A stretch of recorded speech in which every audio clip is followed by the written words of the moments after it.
Баршаңызға сәлем. Егер сіз кокосты десерттерді жақсы көрсеңіз, онда бұл Рафаэлло пирогі дәл сіз үшін.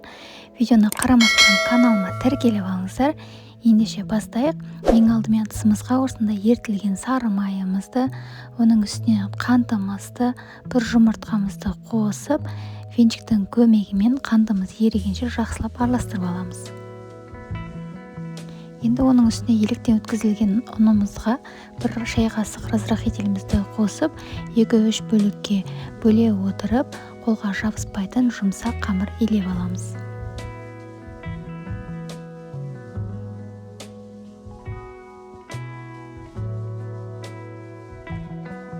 Неге қамырымыз осылай жұмсақ болып шығады, енді межуққа салып, морозильникке 20 минутқа қойып қоямыз. 20 минут өткеннен кейін табамызға пергамент қағазын төсеп, қолымызбен осылай жұқалап, біртекті етіп жайып шығатын боламыз.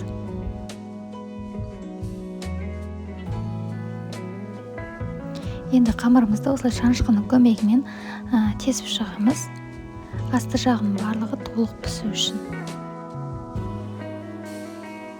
Енді начинкасын дайындаймыз. Ол үшін 20% сметананың үстіне қоюланған сгущенкамызды құйып аламыз. Енді оның үстіне кокосовый стружкамызды және 2 ас қасық кукурузный крахмалымызды қосып, венчикпен осылай жақсылап араластырып аламыз.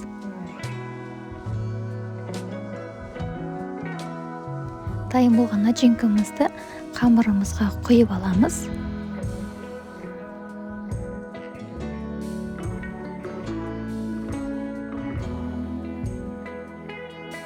Енді қызып тұрған пеште 180 градуста 30 минут пісіріп аламыз.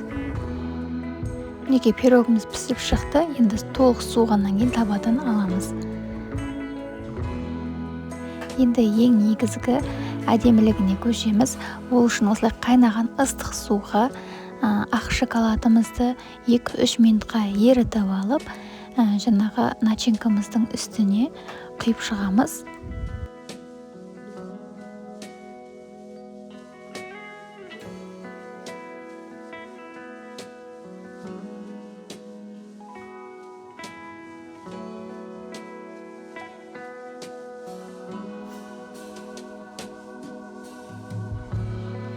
Барлық шоколадтарымыз осылай құйып, қасықпен біртекті етіп, әдемілеп жайып аламыз. Енді шоколадымыздың бетіне осындай кукурузный стружкамыздан қалауыңызша сеуіп сәндеп қойсаңыз болады.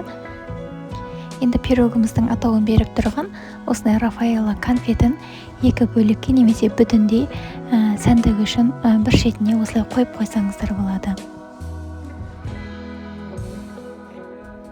Мінекей осымен біздің Рафаэлло пирогымыз дайын болды. Қараңыздар, қандай әдемі болып шықты. Сіздерде міндетті түрде жасап көріңіздер. Осындай оңай әрі дәмді рецептер жасағыңыз келсе, каналыма тіркеліп алуды ұмытпаңыздар. Келесі видеода кездескенше аман болыңыздар.